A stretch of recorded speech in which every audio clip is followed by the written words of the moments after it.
ভোটের জেতার পর এই প্রথমবার ভাঙড়ে ঢুকলেন ভাঙড়ের বিধায়ক নওশাদ সিদ্দিকী। ভাঙড়ে ঢোকার সাথে সাথে মানুষের উদ্বেগ উদ্দীপনা বেড়ে যায় এবং তাকে ফুলের মালা দিয়ে সংবর্ধনা দিয়ে তাকে ওয়েলকাম জানান ভাঙড়ের মানুষেরা, এবং তিনি যে প্রতিশ্রুতিগুলি দিয়েছিলেন তা নিয়ে কাজ করবে বলে জনগণকে আশ্বাস দেন।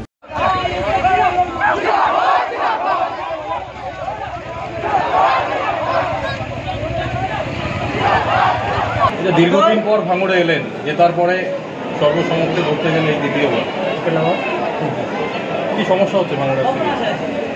এখন বিগত দিনে ভাঙড়ে আসার পরে যেটা সমস্যা হয়েছিল, থানার সামনে থানার অফিসারদের উপস্থিতিতে টিএমসির যারা নেতৃত্ব বা কর্মী বা কিছু যারা দুষ্কৃতী আছে তারা বিভিন্নভাবে হ্যারাস করার চেষ্টা করেছে।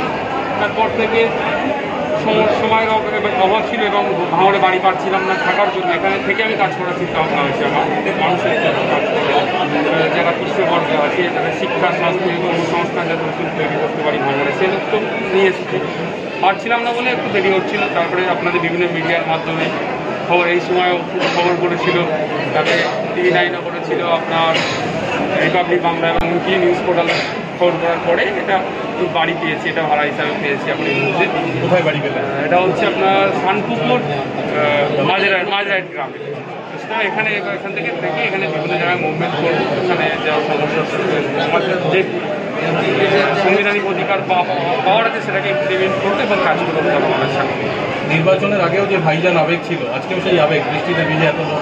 হ্যাঁ, তাও তো আমি জানাইনি এদেরকে না জানিয়ে এসেছি, শুধু সাংবাদিক কিছু বন্ধুদেরকে জানাতে পারি যে প্রশাসনকে অবশ্যই জানানোর দরকার।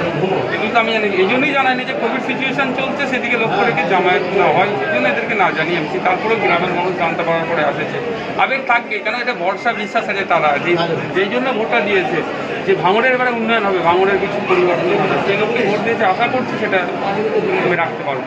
ভাঙড়ের মানুষ তো আশা নিয়েই আপনাকে নির্বাচিত করেছে, কিন্তু আপনি ঠিকঠাক আসতে পারছেন না, মানুষ আপনার কাছে পৌঁছাতে পারছে না। আগামী দিনে কতটা বাস্তবায়ন দেখা যায়? দেখুন, হ্যাঁ, আসতে পারছি আমরা কিছু বাধ্যকতার জন্য, কিছু সমস্যার জন্য, সেটা আশা করছি কাটিয়ে উঠতে পারছি। আর যে সমস্যাগুলো হচ্ছিল আমি ওখানে বসে অনেকটা সমাধান করার চেষ্টা করেছি। এখানে যারা দায়িত্বশীল আছে এনাদের মাধ্যম দিয়ে, যার যেগুলো সার্টিফিকেট প্রয়োজন আছে, মেডিকেল সার্টিফিকেট থেকে শুরু করে আমরা আমার যে প্রোভাইড যেগুলো করার দরকার আমি ওখান থেকে বসে এদেরকে প্রোভাইড করছিলাম, সার্ভিস দেওয়ার চেষ্টা করেছি। যারা আপনার সেনাপতি হিসেবে লড়াই করেছে, একের পর এক অ্যারেস্ট হচ্ছে, তাদের বাড়িতেও আক্রান্ত হচ্ছে, অত্যাচার হচ্ছে, কি ব্যবস্থা? এটা হচ্ছে তো পরিকল্পিতভাবে যারা আমার আইন হিসাবে আছে তাদেরকে দুর্বল করার চেষ্টা করে। তবে আমাদের ছেলে যারা আছে তারা দুর্বল হয় না। যারা এখানে ছিল এসেছে, 2-3 জন এসেছে, তাদেরকে প্রায় 1 মাসের উপরে তারা জেল কেটে এসেছে ফেক কেসে। তো দেবে, এরা প্রস্তুত আছে, একাধিকবার জেলে যেতে প্রস্তুত। আমি নিজে প্রস্তুত আছি জেলে যেতে, কারণ আমি সমাজ সংস্কারের জন্য নেমেছি। সুতরাং আমি জেলে যেতে প্রস্তুত, ওটা নিয়ে কোনো চিন্তার কোনো কারণ নেই। তবে একটা কথা বলবো যে প্রশাসন যদি নিরপেক্ষভাবে কাজ করে, সত্যি বাংলা সোনার বাংলা বা যে যা স্বপ্ন দেখছে বাংলাকে বিশ্ব শ্রেষ্ঠ আসনে বসাবো, সবটাই সম্ভব হয় যদি প্রশাসন নিরপেক্ষ হয়। শাসক দলের যখন মিটিং হচ্ছে হাজার হাজার মানুষ সেখানে জমায়েত করছে, পুলিশ কিছু বলছে না। আজকের আপনার এখানে লোক আসতে গিয়ে বলছে করোনা বিধি তোমরা মানছো না। আজকে আসার পথে বৈদিক ভিলেজের ঠিক উল্টো সাইডে রাস্তা অপোজিটে একটা ব্লাড ডোনেশন ক্যাম্প হচ্ছে, সেখানে দেখি ওরকম শয়ে মানুষ দাঁড়িয়ে আছে, সেখানে পুলিশ দাঁড়িয়ে প্রোটেকশন দিচ্ছে। এটাই তো বিরোধী কণ্ঠকে প্রতিরোধ, মানে কণ্ঠকে স্তব্ধ করার চিন্তা ভাবনা। আমি মিডিয়ার মাধ্যমে প্রশাসনের কাছে এবং রাজ্যের মুখ্যমন্ত্রীর কাছে এটা আবেদন হয়েছে, গণতন্ত্রের পরিসরকে আরও বিরোধ করো। বিরোধ যত হবে যত গণতন্ত্রটা স্ট্রং হবে, অপোজিশনকে যত স্ট্রং থাকবে, তত সমাজ সুন্দরভাবে পরিচালিত হবে, রাজ্য সুন্দরভাবে পরিচালিত হবে। এরকম খবর আছে আপনি নাকি তৃণমূলে যোগদান করতে পারেন? এখনও তো যোগদান করিনি। সুতরাং ওই সব যে খবর দিচ্ছে তারা টিএমসির পক্ষ থেকে খবর চাচ্ছে, কেউ বলতে পারে আবার বিজেপিতে যোগদান করছে বা অন্যতে, সেটা তাদের ব্যক্তিগত ব্যাপার। আমাকে যে স্বার্থে জনগণ ভোট দিয়েছে সেই স্বার্থ আশা করছি 5 বছর এদেরকে নিরাশন করবো না। শেষ প্রশ্ন, আপনি তো আইএসএফ এর চেয়ারম্যান, আইএসএফ এর ভবিষ্যৎ কি? আইএসএফ এর ভবিষ্যৎ স্টেপ বাই স্টেপে লড়াই যাচ্ছে, এগিয়ে যাচ্ছে।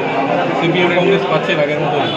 হ্যাঁ, এখনও পর্যন্ত আমাদের যে জোট আছে সংযুক্ত মোর্চা এখনও আছে, আমরা এগিয়ে যাচ্ছি। যখন সংযুক্ত মোর্চা যে স্বার্থে তৈরি হয়েছে, পিছিয়ে বর্গের মানুষের স্বার্থে, প্রান্তিক চাষিদের স্বার্থে, শ্রমজীবী মানুষের স্বার্থে সংযুক্ত মোর্চা তৈরি হয়েছে। যতদিন সংযুক্ত মোর্চা এই স্বার্থটা থাকবে, আইএসএফ সংযুক্ত মোর্চার সাথে থাকবে। যেই দিন দেব স্বার্থপূর্ণ হচ্ছে সেদিন সংযুক্ত মোর্চা স্বার্থপক্ষে বেরিয়ে আসবে। ধন্যবাদ।